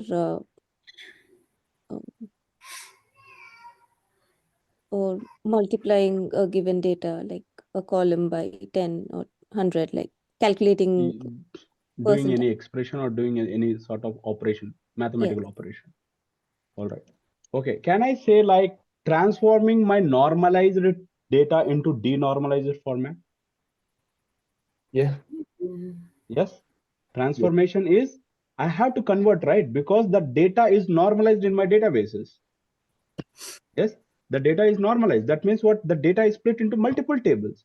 Now I need to bring them with a specific technique. I need to bring them back into a denormalized format for my data warehouse. Yes or no? yeah, Yes. as point of data warehouse, it is, yes. Yes. As That's point of transformation. yeah. Okay. Transformation. Finally, loading. Loading means finally pushing that data into your Data. destined database. Hmm. Okay, to your destination database or destination data warehouse. We use loading. Okay, we use load technique. Okay, basically 95% of the business cases or use cases we use ETL is with data warehouses only. Okay, we hardly do from database to database ETL. We always do ETL with data warehousing. We always do ETL with data warehousing. We collect data from multiple sources, extract, okay? We will convert them or we will transform the data into our desired format, or according to our business, we need to transform that data. After performing that transformation, we need to load the data. We need to load the data. Understood, sir? Everyone? Hello? So, one question for me is, so mostly ETL will use for data warehouse. Yes, Okay. most of the cases, Okay. Okay. right? Very hardly between database to database. Mm-hmm. Okay. Okay, it is not like that you cannot use it for to database, but the main reason why ETL emerged is it emerged as a data warehouse tool. Okay. Okay, ETL technique is mainly used for data warehouse. Okay. Because it's like I heard one project like they collect the raw data from somewhere and then they'll extraction the data, and then the opposite way, they're normalizing the data in the transform, and then applying those transform data into any tools for the visualization. So you meant to say that they are collecting data. For example, now the extraction transformation load can also be used on for data mining purposes also. Okay. Okay, what is data mining?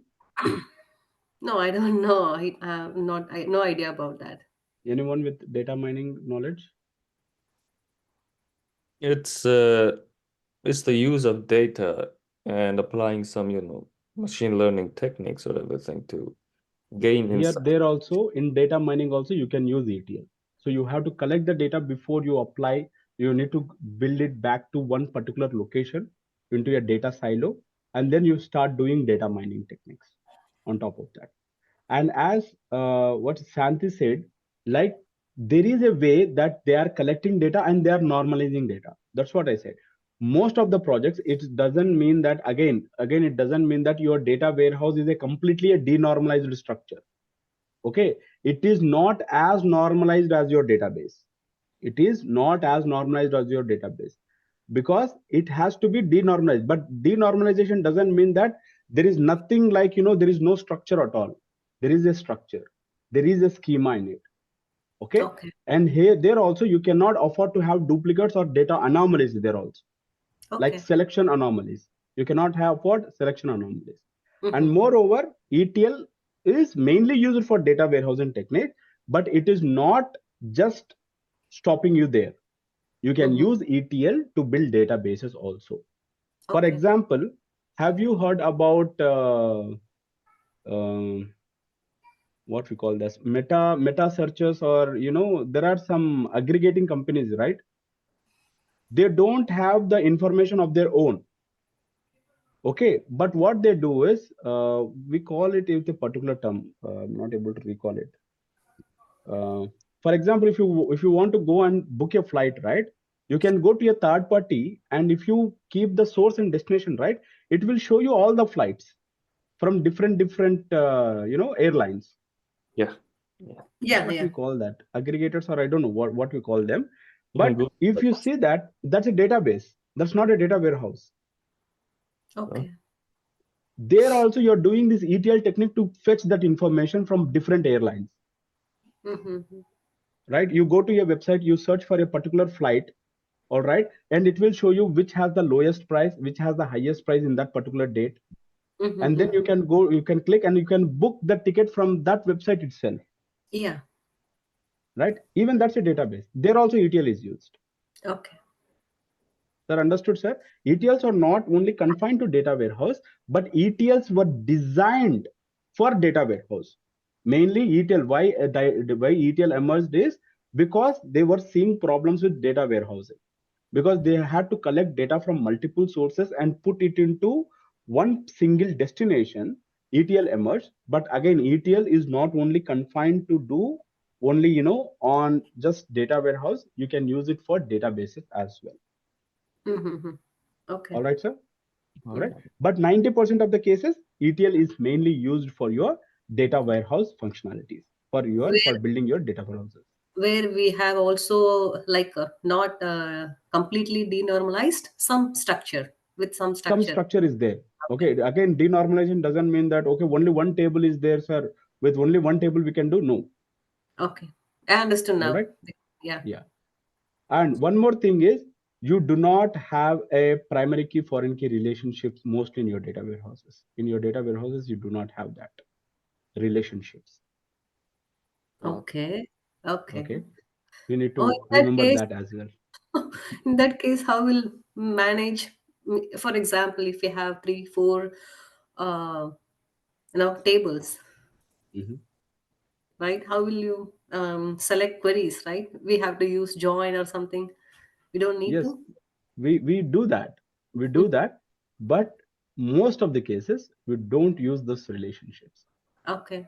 Okay, we don't use those relationships. We will see a few examples. We will try to import some data sets tomorrow. Okay. All right. We will do some importing. We will do some analysis on that.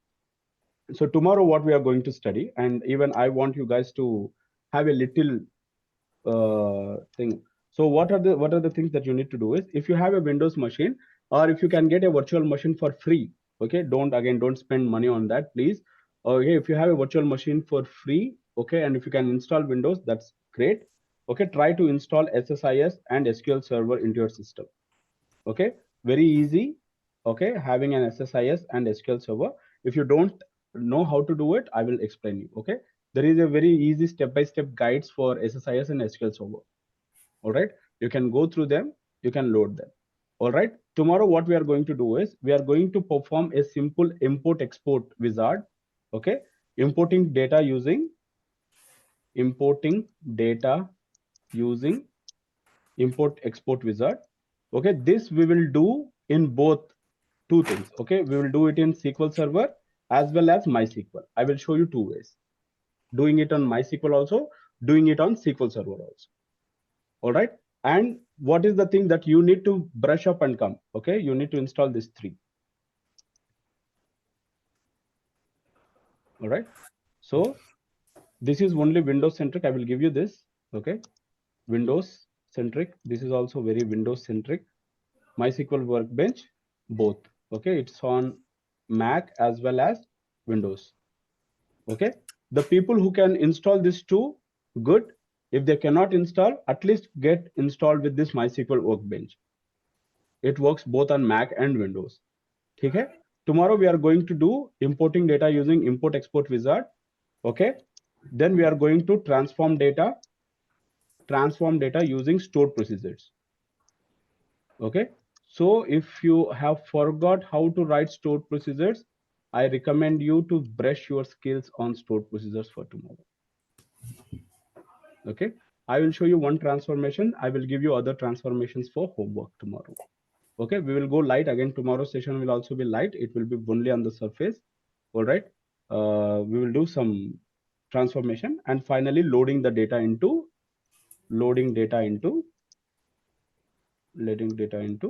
destination database. Okay, destination database or destination table. So we will also understand what is the staging table, what is the destination table, what are dimensions, what are facts, all this kind of things that we will learn tomorrow. Okay, if possible, read a little bit about it for tomorrow and come. Okay? Yeah, sure. Yes. So Yeah. we'll just copy this and so how you take this script at the end of the session? Yeah, we will get the recorded video. Recording video. Also, you can paste whatever you've copied in the group chat. I think you did it. All right. So I've written everything. I don't see whether you really need this or not. Just I will give you this.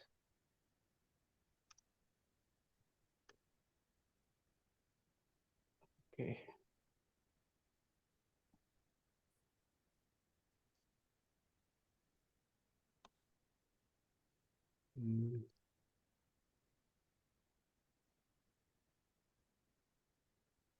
All right, I hope you get that.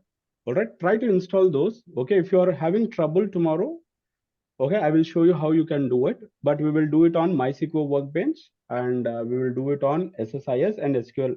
SSIS, we will see it on Wednesday. Tomorrow, we will be mainly focusing on SQL Server and MySQL Workbench.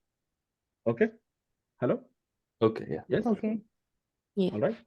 So I hope you enjoyed this class. Okay, tomorrow we will have today we completely delve only into the basic concepts.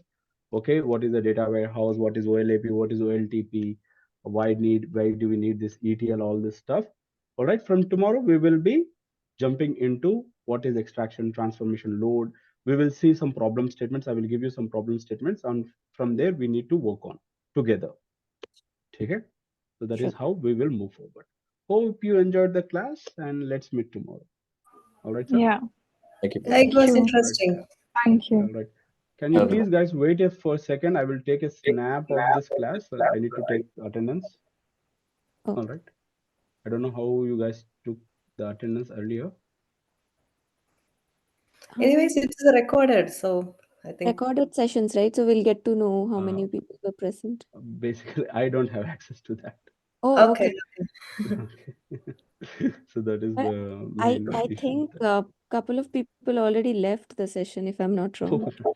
All right. Okay, at least I will take this. Okay, this was the end of the session. Okay. Yeah. All right. All right, guys. Thank you very much. Thank you for joining up and thanks for your patience. Let's meet tomorrow and let's rock. Sure. Yeah, thank you. Sure. Thank you. Thank Bye. you. Have a Thank good you, day. guys. Bye-bye. Thank Bye. you.